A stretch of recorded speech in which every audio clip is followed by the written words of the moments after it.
ለዛሬ ይዘንላችሁ የመጣነው ታሪክ ከባለትዳሩ አለቃዬ ፍቅር ያዘኝ ይሰኛል።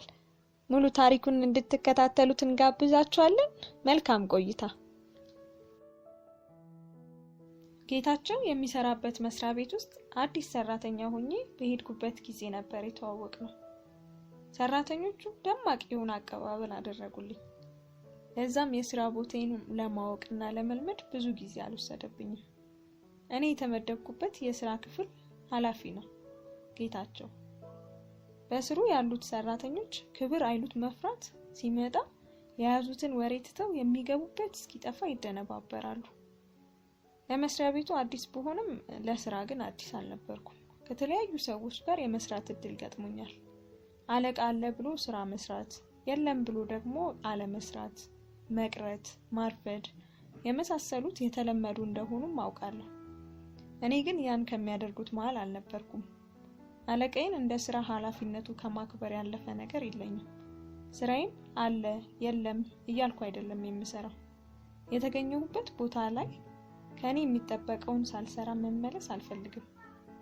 መሄዴ እዛ ከተቀመጡት ወንበር፣ ጠረጴዛና ኮምፒውተር የበለጠ ዋጋ ያለውና የሚታይ እንዲሆን እፈልጋለሁ። በቦታው እኔ መኖሬ በስራዬ እንዲታይ እፈልጋለሁ። የተመደብኩበት የሥራ ቦታ በፊት ከሰራሁበት የተለየ ቢሆንም ለመልመድ ግን አላስቸገረኝም። የተለያዩ ለስራ የሚረዱ ጽሑፎችን በማንበብ በቂ የሆነ ዕውቀት ለማግኘት ሞከርኩ። ይህን ሳደርግ የተመለከቱት ሰራተኞች እየተገረሙ ነበር። አብዛኞቹ መጥተዋል ለመባልና አቴንዳንስ ላይ ለመፈረም ከመምጣት ባለፈ ስራ ያላቸው እስከማይመስል ድረስ ምንም ሲሰሩ አላያቸው። አለቃችን በሚመጣበት ሰዓት ብቻ ሲያቆዩት የነበረውን ስራ እንደ ኤሊ እየተሳቡ እስኪወጣ ድረስ ለመጨረስ ይሞክራሉ። እግሩ ወጣ እንዳለ አቆመው ወደ ቀጣይ ቀን ያሸጋግሩታል። የተሰጣቸውን ስራ እለት እያሳደሩና ምክንያት እየፈጠሩ ከማይሰሩ ሲሰሩ ፍጥነት ከሌላቸው በጣም ዘግይተው ከሚሰሩ ሰነፎች መሃል መገኘት እንዲህ አይነትም ሰው አለ እንዴ እንድል አስገድዶኛል። ለዛም እያንዳንዷን የማደርጋትን ነገር ይከታተላሉ እና አንዳንዶቹ እንደውም ይቀልዱብኝ ሁሉ ነበር። እኛ ሀገር አብዛኛው ሰው ያደረገው ነገር ትክክል ነው ብሎ የማሰብ ነገር አለ። አብዛኛው ሰነፍ ከሆነ አንድ ከነሱ የተለየ ሰው ሲመጣ እንደ ተሳሳተ እንዲሰማው ያደርጉታል። የተሳሳቱ እነሱ ሆነው ብዙ ስለሆኑ ጫና ያሳድሩበትና ከጊዜ ብዛት እነሱን ሆኖ ቁጭ ይላል። ለኔ ግን ይሄ አይሰራም። የማደርገው ነገር ትክክል ነው አይደለም የሚለውን ከማድረጌ በፊት ከራሴ ጋር ነው የምወስነው። ትክክል መሆኑን ላመንኩበት ነገር ደግሞ የሰው ድጋፍ ቢኖረኝ አልጠላም፣ ባይኖረኝ ግን ከማድረግ አያስቆመኝም። በስራ ቦታዬ ተገኝቼ የተጣለብኝን ኃላፊነት በአግባቡ መወጣት መቼም ቢሆን ስህተት ሊሆን አይችልም። ነገር ግን ብዙ ኃላፊነታቸውን የማይወጡ ቁጭ ብለው ሰው የሰራውን የሚያጣጥሉ ሰዎች መሃል ሲገኙ ስህተት ይሆናል። በተፈጥሮዬ ከሰው ጋር ለመግባባት ፈጣን ነኝ። በጊዜ ሂደት ከተለያዩ ልምዶቼ በመነሳት የተማርኩት ነገር ግን ከማንኛውም ሰው ጋር በስራም ሆነ በሌላም ምክንያት ደጋግመን የምናገኘውን ሰው የምንግባባበት መንገድ ሊኖረን የሚገባው ግንኙነት ገደብና ሕግ ያስፈልገዋል ብዬ አምናለሁ።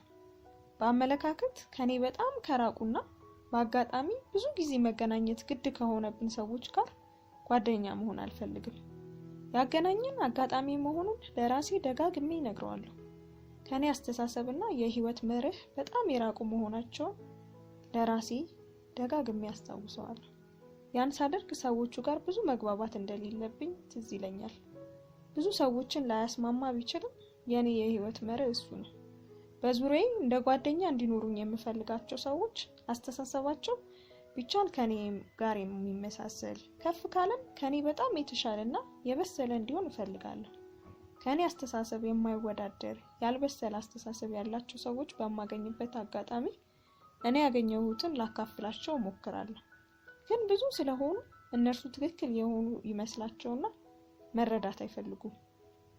የሰው ልጅ ደግሞ ተሳስቻለሁ ማለትን ካልተለማመደና ካላመዛዘነ አይለወጥም። አውቃለሁ ትክክል ነኝ የሚል ሰው እንዳላወቀ ነው የሚኖረው። ለዛም ከኔ አስተሳሰብ ጋር የሚመሳሰል ሰው ባለማግኘቴ ስራ ቦታ ላይ እንደ ጓደኛ ይበልጥ የምቀርበው ሰው አልነበረኝም። እርግጥ መጀመሪያ አካባቢ ሁሉም ሊቀርቡኝ ጥረት ያደርጉ ነበር። ወንዶቹም ሴቶቹም በእረፍት እና ምሳ ጊዜያችን አብሬያቸው እንዳሳልፍ የተቻላቸውን አድርገዋል። አልፎ አልፎ አብሬያቸው ብሆንም አብዛኛውን ቀን ግን በራሴ መንገድ ነበር የምመራው። ስፈልግ አብሬያቸው ሆናለሁ፣ ሳልፈልግ ደግሞ ብቻዬን ቢሮ አሳልፋለሁ። ሌላም እናም እየቆየ ሲመጣ እነርሱም ተውኝና ሙሉ በሙሉ ብቻዬን መሆን ጀመርኩ። ደስ ነው የሚለኝ። አንዳንዴ ከእነርሱ ጋር ስሆን የምሰማቸው ነገሮች ያናድዱኛል። ጊዜን እያጠፋሁ ያለው ይመስለኛል። ሁሌም ስለ አለቃችን ጌታቸው መጥፎነት ሲወራ ነው የምሰማው። እኛ ሀገር ጎጂ ባህላዊ ልማድ ተብሎ ከተለዩት መመደብ ያለበት ይሄ እያደገና እየዘመነ የመጣው የሐሜት ባህላችን ነው ብዬ አስባለሁ። በተለይ ስለ አለቃው ጥሩ የሚያወራ ሰራተኛ በባትሪ ተፈልጎ እስከማይገኝ ድረስ አለቆች ሁሌም በሰራተኞቻቸው እንደተፈሩና እንደተጠሉ ነው። በሌሉበት ስማቸው እየተብጠለጠለ እንደተነሳ ነው። እነርሱም ሆነ ብለው በሰራተኞቻቸው ለመከበርና ለመፈራት እንዲሁም ስልጣናቸውን ለመጠቀም የሚያደርጓቸው ነገሮች አሉ። ሰራተኛው ስራውን እንዲያከብርና እንዲሰራ ከማድረግ በላይ እነሱን እንዲያከብር የሚፈልጉ አሉ።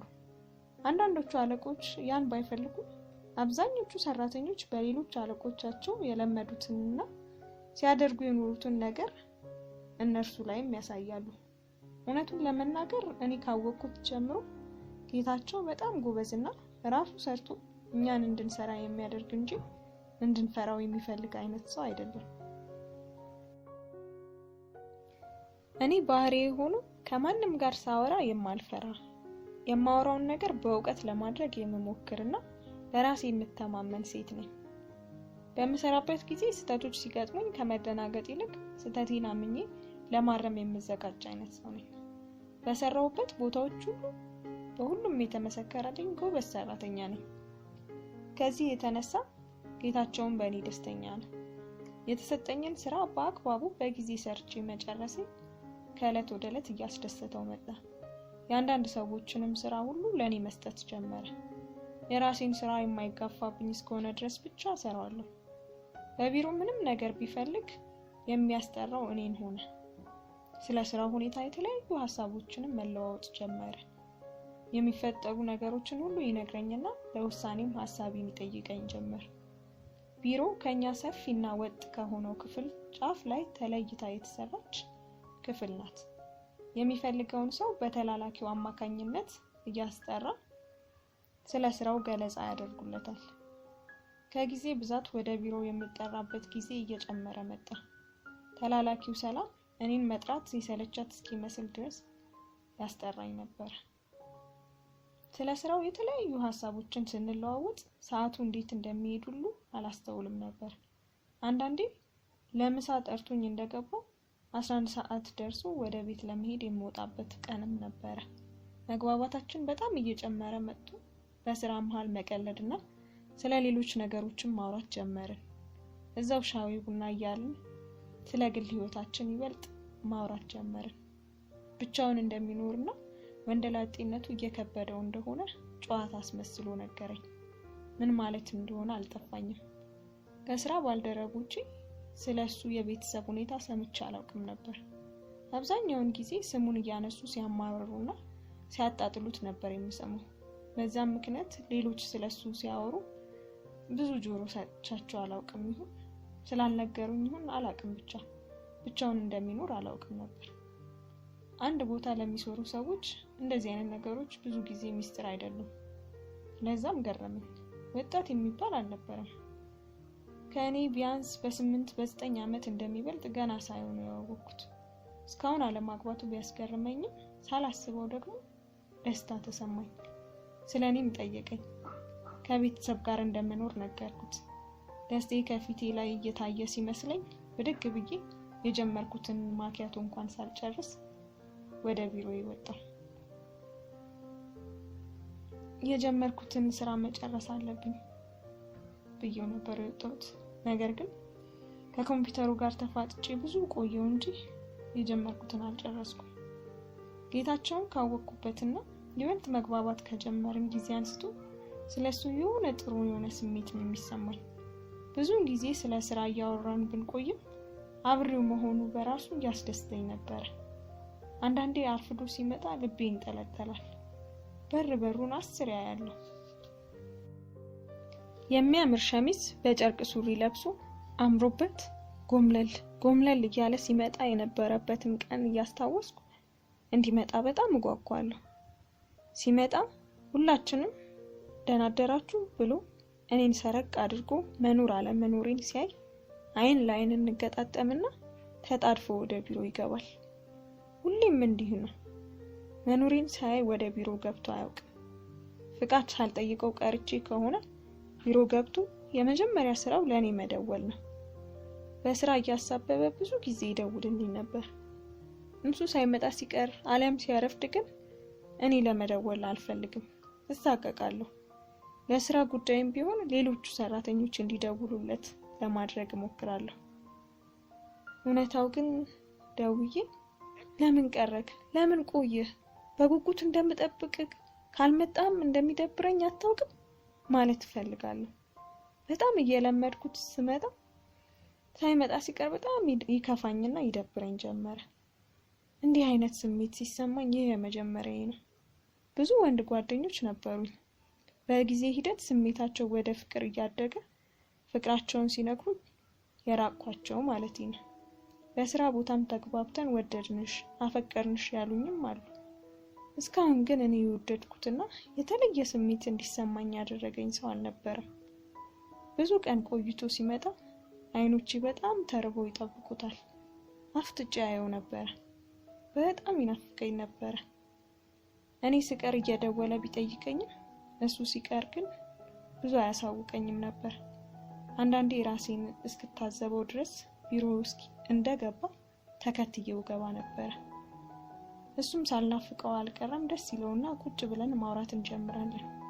ከረጅም ሰላምታ በኋላ ለምን እንደቀረ ለመጠየቅ ጠፋህ እኮ በሰላም ነው እለዋለሁ። ብዙ አያብራራልኝ። ሰላም ነው ይለኛል። በእንደዚህ አይነት ጊዜ ሰላም ስለው እጄን ሳብ አድርጎ እቅፍ ቢያደርገኝ እኔም በቅፉ ሆኜ ጥብቅ አድርጌ መልሼ ባቅፈው እያልኩ መኝ ነበር። በጣም ከመናፈቄ የተነሳ አይቼውም እጅ ለእጅ ተጨባብጠንም አይወጣልኝም ነበር። ታዲያ አንዴ ከስራ ቀርቶ ሳይሆን ተከታታይ የበዓል ቀናት ስለነበሩ ብዙ ቀን ስራ አልነበረም ነበርና ሰው ሁሉ ቤቱ አርፎ በዓልን አክብሮ ደስ ብሎት ቀጣይ የስራ ቀንንም ሲቀር እኔ ግን ቀድሜ ነበር ከቢሮ የተገኘሁት። ቀናቶቹ አልገፋ ብሎኝ ነበር የቆየሁት። ደውሎ እንኳን አደረሰሽ ቢለኝም ናፍቆቱ ግን ምንም አልወጣልኝም። በጣም ናፈቀኝ። እንደገባ ቢሮ መሄድ ብፈልግም ዝም ብዬ ስራ እየሰራው ቆየሁ። ተላላኪው ሰላም አልነበረችም። ደውሎ ጠራኝ። ከቦታው ተነስቶ የእንግዳ ወንበር ላይ ሆኖ ነበር የጠበቀኝ። እንደገባው ለሰላምታ እጄን ስዘረጋ ሳብ አድርጎ አቀፈኝ። ደነገጥኩ፣ ደስም አለኝ፣ ግራም ተጋባሁ። ብዙ ተቃቅፈን ቆየንና ተላቀን መተያየት ጀመረ። በእጆቹ ፊቴን መደባበስ ጀመረ። ጸጉሬን ከዓይኔ ላይ ወደ ጎን አደረገልኝ። ልቤ በኃይል መምታት ጀመረ። ዝም ብለን መተያየታችንን ቀጠልን። ዓይኔን፣ ጸጉሬን፣ ከንፈሬን ማየት ጀመረ። በመጨረሻም ከንፈሬን ብቻ ማየትና አንገቴን ይዞ ወደ ራሱ ጠጋ አደረገኝ። ራሴን መቆጣጠር አልቻልኩም። እኔም ጠጋ አልኩት። ግጥም አድርጎ ሳመኝ። ለብዙ ቀን እንደተራበ ሰው ተሳሳምን። ማቆም አልቻልንም። እንደምንም ራሴን ተቆጣጥሬ ተላቀቅንና እየሮጥኩ ከቢሮ ወጣሁ። ቢሮ ውስጥ ከኔ ውጪ የመጣ ሰው አልነበረም። የበዓል ማግስት ሁሌም እንዲሁ ነው። እያከነፈ ያመጣኝ የጌች ናፍቆት እንጂ ስራ እንደማይኖር ጠፍቶኝ አልነበረም። ተከትሎኝ ወደ ምሰራበት ዲስክ መጣ። አጠፋው ሃኒ አለኝ እጄን እየያዘ። ዝም አልኩት። ቶሎ መሸነፌ ደስ አላለኝም። መልሴን እየጠበቀ አጎንብሶ ብዙ ቆየ። አላጠፋህም ግን አልኩት። በቃ ግን ብሎ ነገር የለም አለና እጄን ይዞ ከወንበሩ አስነሳኝና ቦርሳዬን ከተቀመጠበት ብድግ አድርጎ እየጎተተኝ ወደ በሩ ሄድን። አልተቃወምኩትም። ቆይ እሺ እያልኩ ተከተልኩት። ቢሮውን ቆልፈን ወጣን። መኪና ውስጥ ገብተን ቀጥታ ወደ ደብረ ዘይት ነዳው። ልቤ በደስታ ብዛት ካፌ ልትወጣ ምንም አልቀራትም። መንገድ ላይ መኪናውን አቁሞ ማውራት ጀመርን። እኔ የምወደውን ያህል እሱም በፍቅሬ ሲጨነቅና መንገድ ከብዶት ብዙ ሲቸገር እንደቆየ ነገረኝ። ይበልጥ ደስ አለኝ። ምንም አልተናገርኩም። ከመጀመሪያው የበለጠ ተሳሳምን። አሁን በትንሹም ቢሆን ተረጋግቼ ነበር። የመጀመሪያሽ ነኝ እንዴ አለኝ ከተሳሳምን በኋላ እየሳቀ። አፈርኩኝ። ቀና አድርጎ ልቤ እስኪጠፋ መልሶ ሳመኝ። ደብረ ዘይት ውብ በሆነው ሐይቅ ዳር ተቀምጠን ምሳችንን በልተን በጀልባ ሄደን ስንዝናና ዋልን። መለየት አልፈለግንም። እዛው ለማደር ወሰንን። ቤት ደውዬ ጓደኛዬ ህይወት ጋር እንደማደርና እንደማልመጣ ተናገርኩ። የሆነውን ሁሉ ማመን አልቻልኩም። በህልሜ እንጂ እውነት አልመስል አለኝ። ከወንድ ጋር ሳደር ይሄ የመጀመሪያ ነበር። ተቃቅፈን ብቻ አደርን። ምንም የተፈጠረ ነገር አልነበረም። ብዙ ፊልሞች ላይ እንደማየውና ከሰው እንደምሰማው አብሮ አድሮ ምንም ሳይፈጠር ቀርቶ አያውቅም። ግራ ገባኝ። በሌላ በኩል ደግሞ ደስም አለኝ። ስሜታዊ በመሆን ብቻ አንድ ነገር ከተፈጠረ በኋላ የሚለያዩ ወይም ስህተቱን ለማረም አብሮ መሆን የግድ የሆነባቸው ብዙ ሰዎችን አውቃለሁ። የሆነው ሆኖ በማግስቱ እስከ ማታ ደብረ ዘይት ላይ ስንንሸራሸር ቆይተን ተመለስን። ቤት ገብቼ ስለሆነ ሁሉ ማሰብ ጀመርኩ። ሁሉም ነገር እውነት አልመስል ብሎኝ ብዙ ቆየ። ሳስበው ራሱ የሚሰማኝ የደስታ ስሜት መቆጣጠር አቅቶኝ ከፊት ያስታውቅ ነበር። ይሄ ደስታ ከኔ ጋር ብዙ እንዲቆይ በጣም ፈለኩ። ጌታ ሆይ አመሰግንሃለሁ፣ ሁሉን በጊዜው ስላደረግ ተመስገን አልኩት። ከዛ በኋላ ስራ ቦታዬን ከምን ጊዜውም በላይ ወድጄው መሄድ ጀመርኩኝ። በመሀከላችን የተፈጠረውን ነገር ለማወቅ የቢሮ ልጆች ብዙ ጊዜ አልወሰደባቸውም ነበር። ሁለታችንም ፊት ላይ ፍቅር ይነበባል። አንዳችን ሌላችንን የምናይበት መንገድ የሚናገረው ነገር ነበረው። ምሳ አብሮ መብላት፣ ሻይ ቡና ማለት የዕለት ተዕለት ስራችን ሆነ። በፍቅር ክንፍ ብርር አሉ። የተለያዩ ቦታዎች እየሄድን መዝናናት በቻልነው ቀን ሁሉ አብረን ማሳለፍ ጀመርን። ሲበዛ እንክብካቤ ይችልበታል። ከእርሱ ጋር ስሆን ሁሌም እንደ ንግስት እንዲሰማኝ ነው የሚያደርገኝ። በስራ ከማውቀው በላይ እየተቀራረብን ስንመጣ ያሳለፍናቸው ጊዜያቶች ደግሞ ይበልጥ እንድወደው አደረጉኝ። ሁሉ ነገሩ የሚወደድ አስተዋይና አፍቃሪ ሆኖ አገኘሁት። የመጀመሪያዬ ብቻ ሳይሆን የመጨረሻዬም እንዲሆን ተመኘሁ። የቢሮ ልጆች ባለን ቀረቤታ ደስተኛው የሆኑ አይመስሉም። በድጋሚ ሊቀርቡኝና እንድነግራቸው ሁሉም በየተራ እየመጡ ይሞክሩ ጀመር። የሚያገኙት ነገር ሲያጡ ተመልሰው ይሄዳሉ። አብረን ስንወጣና ተቀጣጥረን ከቢሮ ስወጣ በግልምጫ ይሸኙኝ ነበር። አንዳንዴ በጣም ሲበዛብኝ ቆይ ለምንድን ነው እንደዚህ የሚሆኑት ብዬ ራሴን ብጠይቅም መልስ ማግኘት ግን አልቻልኩም። እርግጥ ነው አለቃችንን እንደማይወዱትና ሁሌም ስለሱ እንደሚያማርሩ አውቃለሁ። ቢሆንም ግን ለምን በዚህ ደረጃ አብረን መሆናችን እንዳላስደሰታቸው በፍጹም ሊገባኝ አልቻለም። ግን ብዙ ግድ አልሰጠኝም። ፍቅራችን ከዕለት ወደ ዕለት ይበልጥ እየጨመረ መጣ። ስለ ትዳርም ማሰብ ጀመርን። እንድንጋባ ፈለኩ። ፍቅራችንን ወደ ሌላኛው ምዕራፍ ማሸጋገር ይኖርብናል። ባሌ እንዲሆን የምፈልገው እሱ ነው እያልኩ ከራሴ ተማክሬ ሐሳቤን ነገርኩት። በደስታ ነበር የተቀበለው። ደስታው ግን ብዙ ሳይቆይ ጠፋ። ደግሞ ደጋግሞ እርግጠኛነቴን ጠየቀኝ። መቸኮል እንደሌለብንና ጊዜ ሰጥተን ተነጋግረን መወሰን እንደሚኖርብን ነገረኝ። ትዳር አስበንና አስተውለን መግባት ያለብን እንጂ በጥድፊያ ቶሎ ወስነን የምንገባበት ነገር አይደለም አለኝ። ከተዋወቅን 1 ዓመት አልፎናል። እርግጥ ነው ወደ ፍቅር ከገባን ገና 8 ወራችን ነው። ታዲያ ቶሎ የሚባል ጊዜ ነው እንዴ? ተረጋግተን ማለትስ መቼ ነው? ተዋደናል፣ ተግባብተናል። አንዳችን ሌላችንን እንረዳለን። ከምንም በላይ ደግሞ ስለ ፍቅራችን ትክክለኝነት እርግጠኞች ነን። ጊዜያዊ ስሜት እንዳልሆነ በብዙ መልኩ አረጋግጠናል። እስካሁን ብዙ ጊዜ አብረን ያደርን ቢሆንም ግን ምንም የተፈጠረ ነገር የለም። ይህም ለጊዜያዊ ስሜት ሳይሆን የቀረበኝ ለፍቅር ነገር አብረን እንድንኖር ነው ብዬ እርግጠኛ እንድሆን አድርጎኛል። ስለ ትዳር ያነሳሁትን ሀሳብ አንቸኩል፣ እንረጋጋ ሲለኝም እሺ ብዬ ተቀበልኩት። ካየው ከጓደኞቹ የትዳር ልምድ ተነስቶ ሊሆን ይችላል የተሻለ ነገር አስቦልን ነው ብዬ ሀሳቤን ለጊዜው ወደ ጎን አድርጌ ፍቅራችንን ቀጠልን። ከምንም ነገር በላይ ከጌች የምወድለት ባህሪ ሰውን መረዳቱ ነው። ሁሉንም ሰው ባለበት ሁኔታ የመረዳት ጥበብ አለው። ኃላፊነት ቦታ ላይ መስራቱም ሳያግዘው አይቀርም። የግድ የተለያዩ ሰዎችን በስራ አጋጣሚ ስለሚያገኝ ሁሉንም እንደያሉበት የትምህርት፣ የስራ፣ የኑሮ ደረጃ ተቀብሎ ስለሚያስተናግድ ሰዎችን እንዳላቸው ልዩነት የመቀበልና የመረዳት ልምድ አለው። ለዛም በቀላሉ ነበር የሚረዳኝ። የምነግረውን ነገር እኔ ልናገር ካሰብኩት እይታ ብቻ ነው የሚመለከተው። ብዙ ሰዎች እዚህ ጋር ነው የሚሸወዱት። ተናጋሪው ከተናገረበት ሳይሆን በተቃራኒ ባለው እይታ እየተረጎሙ መግባባት የቸገራቸው ብዙዎች ናቸው። ለምሳሌ እሱ ስልክ ደውሎ ሳላነሳ ብቀርና ቆይቼ ደውዬ ወይ ስራ ይዤ እኮ አላየሁትም ነበር ብለው ይህንኑ ይቀበላል። አንዳንድ ሰዎች ግን ላለማንሳት እንደፈለኩ አሊያም ለነሱ ክብር እንደሌለኝ አሊያም ግድ የለሽ እንደሆንኩ ሊያስቡ ይችላሉ። አንድ ጓደኛዬ በዚሁ ምክንያት ሁሌ ከጓደኛዋ ጋር ትጣላ እንደነበር አስታውሳለሁ። ሰዎች የተናገረውን ነገር ሲያምኑንና ሲረዱን በጣም ደስ ይላል። እንዳለመታደል ሆኖ ደግሞ እነዚህን ሰዎች ማግኘት ለሁሉም ሰው የሚሰጥ ሳይሆን አንዳንዶች ብቻ የሚያገኙት ነው። እኔም አንዱ እድለኛ ነኝ ብዬ አስባለሁ።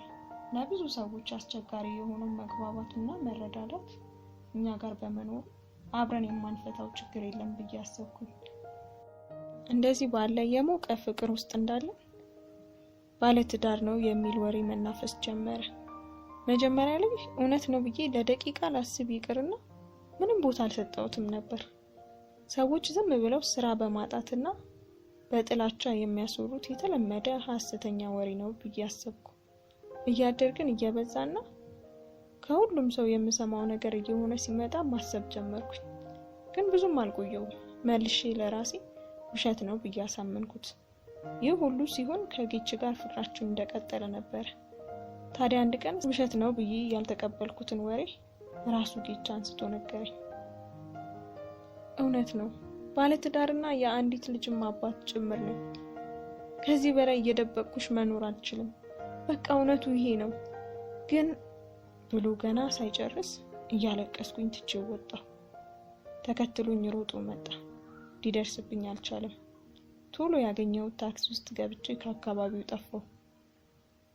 ያደረሰኝ ቦታ ላይ ወርጄ ቁጭ አልኩኝ። ግራ ገባኝ። እንዴት ቆይ እንዴት ይህን ያህል ጊዜ እንዴት? ራሴን መልሱን የማላውቀውን ብዙ ጥያቄ ጠየቅኩት። አለቀስኩኝ። በመንገዱ የሚመላለሱ ሰዎች አተኩረው እያዩኝ እንደነበረ የገባኝ ቆይቶ ነው። ተነስቼ ወደ ቤት ሄድኩኝ። አልቅሻ አልወጣልኝም። ድንጋጤው አልለቀቀኝም። የሆነ ነገር ጭንቅላቴን የመታኝ ይመስል ነው የደነገጥኩት። መረጋጋት አቃተኝ። ለብዙ ቀናት መረጋጋት አቃተኝ። ስልኬን አጥፍቼ ቤቴ ቆየሁ። ቤተሰብ እስኪጨነቅ ድረስ ለረጅም ጊዜ ከስራ ቀረሁ። ምን ብዬ እንዴትስ ብዬ ነው የምሰራው? በህይወቴ እንዲህ አይነት ነገር አይደለም በእኔ ላይ በሌላም ሰው ላይ የሚፈጠር አይመስለኝም ነበር። በፊልም ላይ ብቻ ያለ እንጂ እውነት በሰዎች ላይ ያውም በእኔ ላይ ይደርሳል ብዬ አንድም ለደቂቃ እንኳን አስቤ አላውቅም። ለዛም ለመረጋጋት ብዙ ጊዜ ወሰደብኝ። ሰፈሬን ቢያውቀውም ቤቴን ግን አይቶት አያውቅም ነበር። ለዛም ቤት ለመምጣት ጥረት አላደረገም። እኔም ደግሞ የሰራው ስራ አሳፍሮት አይኔን ማየት ፈርቶ ይሆናል። ጓደኞቼን በቅርብ ስለማያውቃቸው ያስቸገረኝም ሆነ አናግሪው እያለ የጠየቀኝ ሰው አልነበረም። ችግሬን የነገርኳትና ተደግፌያት ሳለቅስ ሳትሰለች ያባበለችኝ ቃልን ልታገኘው እንዳትሞክር አስጠንቅቄያታለሁ። እንደ በሽተኛ ታሞ እንደተኛ ሰው ቤት በቆየሁበት ጊዜ ሁሉ ያለ መሰልቸት እየተመላለሰችና እየደወለች ስሜቴን ስታዳምጥና የሚሰማኝን የማወራውን የምቀባጥረውን ሁሉ ስትሰማ ቆይታለች። ያለሷ ያን ጊዜ ማለፍ አልችልም ነበር። የሆነ ሆኖ እንደምንም ራሴን አበርትቼ ወደ ስራ ለመግባት ወሰንኩኝ። በጣም ከባድ ነበር። ስራ ቦታ ሲሄድ እሱ እንደሚኖር አውቃለሁ። እንዴት ስራ መስራት እንደምችል ባላውቅም የግድ ደግሞ መስራት አለብኝ። ሌላ ስራ መፈለግና ማግኘትም አስቤያለሁ። እስከዛው ግን ምንም አማራጭ አልነበረኝም። ስራ ቦታ ሲሄድ ግን የጠበቅኩት አልሆነ። በቦታው ላይ ሌላ ሰው ተተክቶ ደረስኩ። የቢሮ ልጆችም እሱ ወደ ሌላ ቦታ መዘዋወሩን ነገሩ። እንደጠበቅኩት ባለመሆኑ ደስ ሊለኝ ቢገባም ግን በተቃራኒው ቅር አለኝ። እሱን ማየትና ማግኘት እንደማልፈልግ ባስብም ግን ላየው ፈለግኩ። ከዚህ በኋላ እዚህ አለመኖሩን ሳስብ ሐዘን ተሰማኝ። ልቆጣጠረው ያልቻልኩት ሐዘን። ልደውልለት፣ ላገኘውና ላወራው ፈለግኩ። የማይሆን ሐሳብ ነበር። ምን ብዬ ነው ቆይ የማወራው? ትዳርና ልጅ እንዳለው ራሱ ነግሮኛል። አታሎኛል። ያሳለፍነው ጊዜም ለኔ እንጂ ለሱ ምንም ቦታ እንደሌለው እርግጠኛ ነኝ። ታዲያ ምን ብዬ ነው ለማናገር የማስበው? ለጊዜውም ቢሆን ስራውዬ መምጣቱ በመጠኑም ቢሆን ካለፉት ቀናቶች በተሻለ እንድረጋጋ አድርጎኛል። ነገር ግን ስራ ቦታ ላይ እሱን የሚያስታውሱኝ ብዙ ነገሮችንና የሰውን አታለላት የሚሉ ወሬዎች መቋቋም ፈተና ሆኖብኛል። ለጊዜው ነው እንጂ ያልፋል እያልኩ ከራሴ ጋር ታገልኩ። ስልኬን መክፈት አለብኝ ብዬ ከፈትኩት። ለረጅም ጊዜ ተዘግቶ ሲቆይ የመጀመሪያው ነው። የምፈልጋቸውን ሰዎች ብቻ የማገኙበት ሌላ ሲም ካርድ አዘጋጅቼ ነበር። እንደከፈትኩት የተለያዩ መልእክቶች ተከታትለው ገቡ። ጌች ነበር። እንድደውል፣ ሊያወራኝ እንደሚፈልግ፣ መቼም በእኔ ተስፋ እንደማይቆርጥ፣ እንደሚወደኝ፣ እንደኔ ሰው ወዶም አፍቅሮም እንደማያውቅ የሚገልጹ በተለያዩ ቀናት የተላኩ ብዙ መልእክቶች ደረሱ። ሳነባቸው የሆነ ደስ የሚል ነገር ይሰማኝ ነበር።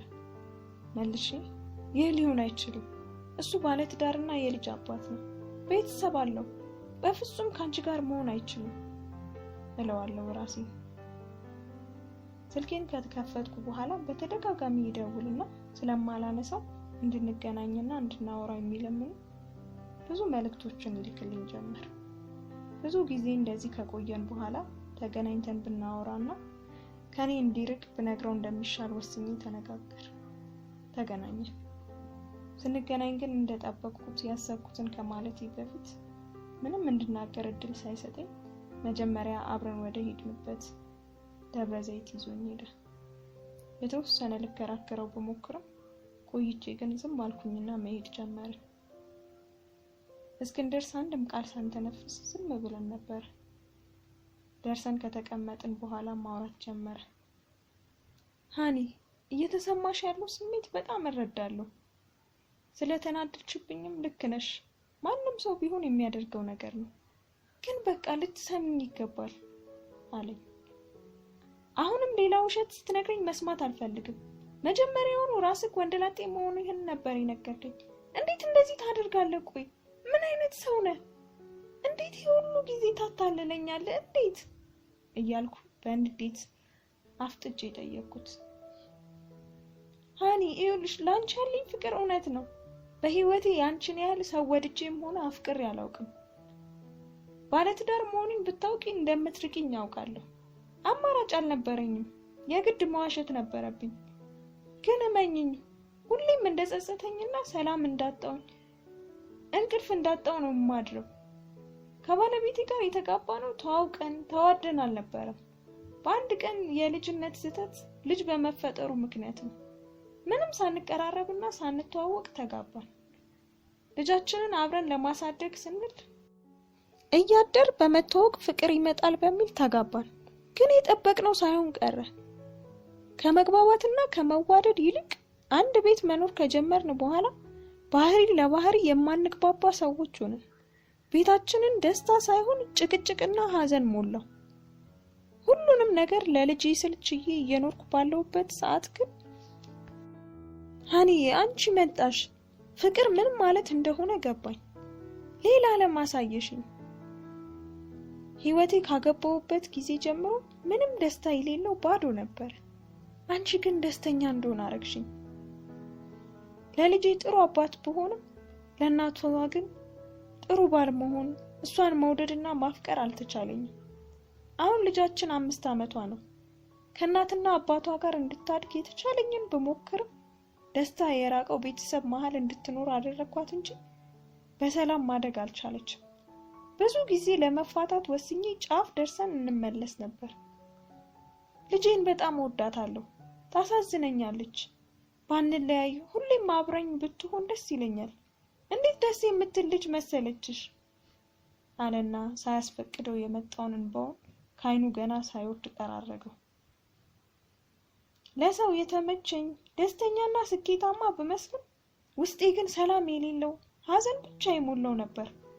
ያለፉት 5 ዓመታት ልጄን በቅርብ ሆኜ ሳሳድግ እሷ ስታድግ ከማየት ውጪ ይሄ ነው የምለው የማስታውሰው ደስተኛ የሆንኩበት ነገር የለም። ባለቤቴም ታሳዝነኛለች። እሷ የምትወደኝን ያህል ሩቡን እንኳን ልወዳት አልቻልኩም። እንግዲህ ምን አለ አድርግ። ሰው ልደደው ብሎ መውደድ አይቻል። 5 ዓመት ሙሉ ልወዳትና ጥሩ ባል ልሆንላት ሞከርኩ፣ ግን አልቻልኩም። ሀኒዬ አልቻልኩም። በህይወቴ ደስተኛ እንደሆነ ያደረግሽኝ አንቺ ነሽ። ሐዘኔን አስረስተሽ ደስታን ሰጠሽኝ ብሎ አንገቱን አቀርቅሮ ዝም አለኝ። ምንም ነገር መናገር አልቻልኩም። ዝም ብዬ አየሁት። እየተናነቀኝ ያለውን እንባዬን ያለ የሌለ ኃይሌን ተጠቅሜ በግድ ያስኩት። ግን ይዤው ብዙ መቆየት አልቻልኩም። ዝርግፍ አድርጌው ማልቀስ ጀመርኩ። ቆይ ለምን እንዲህ ይሆናል? በህይወቴ አንዴ የወደድኩት ሰው ቢኖር ለምን እንደዚህ ይሆናል አልኩኝ እንባዬን እየጠራረኩ። ከተቀመጠበት ተነስቶ መጥቶ አጠገቤ ተቀመጠና አቀፈኝ። በቅፉ ሆኜ ሸሚዙ እስኪርስ አለቀስኩኝ። ጥብቅ አድርጌ ያቀፍኩትና አለቀስኩ። በፍጹም ላጣው አልፈልግም። እወደዋለሁ። እሱ ነግሮኝ ሳይሆን በሚያደርገው ነገር እሱም እንደሚወደኝ ያውቃለሁ። ግን ሁለታችንም በዚህ ሁኔታ መቀጠል እንደማንችል እናውቃለን። ለጊዜው ግን ዝም ብለን እንደተቃቀፍን ቆየን። ምን እናድርግ የሚለውን አስፈሪ ጥያቄ ሁለታችንም ማንሳት አልፈለግንም። በመጨረሻ ግን ራሱ ለመፋታት መወሰኑንና እሱም ሊያጣኝ እንደማይፈልግ ነገረኝ። ደነገጥኩኝ። አብሮኝ እንዲሆን ብፈልግም ግን ደነገጥኩኝ። አዎ ሀኒዬ፣ በቃ ወስኛለሁ። ለሁላችንም የሚሻለው እሱ ነው። ልጃችንም ደስታ በሌለበት ቤት ውስጥ እንድታድግ ከመፍቀድ የሚሻለው ይሄ ነው አለኝ። ጊዜ ሰጥቶ እንዳሰበበትና ከልጁ እናት ጋርም እንደተነጋገሩ ነገረኝ። እውነቱን ለመናገር ቤተሰብ እንዳለው ቢነግረኝ የዚህን ያህል ልቀርበው አልችልም ነበር። ለዛም ጥሩ ይሆን ነበር ብዬ ባስብም ቆይቼ ግን ስለዋሸኝ፣ ስለተቀራረብን፣ ስለተዋደድንና እሱን የመሰለ ሰው ስላፈቀርኩኝ ደስ ብሎኛል። ደስተኛ እንደሆነ አድርጎኛል። አንዳንዴ ስህተቶች መጨረሻቸው ትክክል ሊሆን ይችላል። ግን ታዲያ አንዳንዴ ነው ሳይዋደዱና ሳይተዋወቁ በአንድ ቀን ስህተት ብቻ የራስን አልፎም የልጅን ህይወት የማያልቅ ጨለማ ውስጥ የሚከት ስህተትም አለ። ከምንም ውሳኔ በፊት ማስተዋልና ማመዛዘን፣ ከተፈጠረ ስህተት በኋላ ደግሞ ስህተቱን ለማረም ከሚሰራ ሌላ ስህተት ራስን መጠበቅ ማስተዋል ያስፈልጋል። ጌች ስህተቱን ለማረም ብሎ የገባበት ትዳር የሱንም የልጁንም የሚስቱንም ህይወት አክብዶታል። ግን አሁን እሱ አልፏል። መካሻ የሆነ ፍቅር ፈጣሪ ሰጥቶታል። ለኔም የመጀመሪያ እንደሆነው ሁሉ የመጨረሻ ይሆናል። ህይወት ይቀጥላል።